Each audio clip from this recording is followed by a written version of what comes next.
Type 1 diabetes ట్రీట్మెంట్కి వచ్చేసరికండి వాళ్ళకి ఏంటంటే అసలు ఇన్సులిన్ లోపం అనేది ఉంటుంది. సో ఇన్సులిన్ ఇంజెక్షన్స్ తీసుకోవడం ఒక్కటే వాళ్ళకి ట్రీట్మెంట్. సో ఇన్సులిన్లో కూడా చాలా రకాలు ఉంటాయండి. Short acting, ultra short acting అని, ఇంటర్మీడియట్ యాక్టింగ్ అని, లాంగ్ యాక్టింగ్ అని ఉంటాయి. సో మన patient fasting and post lunch sugars బట్టి లాంగ్ యాక్టింగ్ ఇన్సులిన్ అవసరమా, షార్ట్ యాక్టింగ్ అనేది మనం చూస్తామన్నమాట. కొందరికి ఏంటంటే ఫాస్టింగ్ షుగర్ బాగానే ఉండి తిన్న తర్వాత ఎక్కువ ఉంటుంది, వాళ్ళకి ఒక్కొక్కసారి షార్ట్ యాక్టింగ్ పెట్టేస్తాం. అంటే ఆ మీల్కి షుగర్ పెరిగినప్పుడు అది కంట్రోల్ చేయడానికి. కొందరికి ఏంటంటే మార్నింగ్ నైట్ బాగానే ఉండి మధ్యాహ్నం టైంలో షుగర్స్ అనేవి పెరుగుతాయి. సో ఈ షార్ట్ యాక్టింగ్ అనేవి ఏంటంటే ఆ టైంలో ఏదైతే మీల్ తీసుకున్నట్టు పెరిగే షుగర్స్ని కంట్రోల్ తీసుకోవడానికి ఎఫెక్టివ్ ఉంటుంది.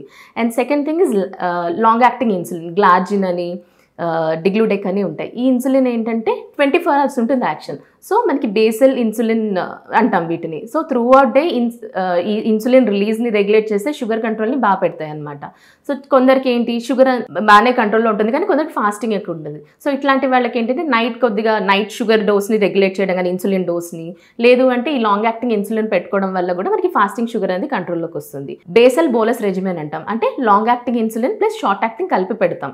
సో లాంగ్ యాక్టింగ్ ఏంటంటే through out day 24 hours action కోసం అండ్ మీల్స్ టైంలో పెరిగిన షుగర్ కోసం 3 పూటలు బోలస్ ఇంజెక్షన్స్ ఇస్తాం. అవి షార్ట్ యాక్టింగ్ పెట్టుకుంటాం.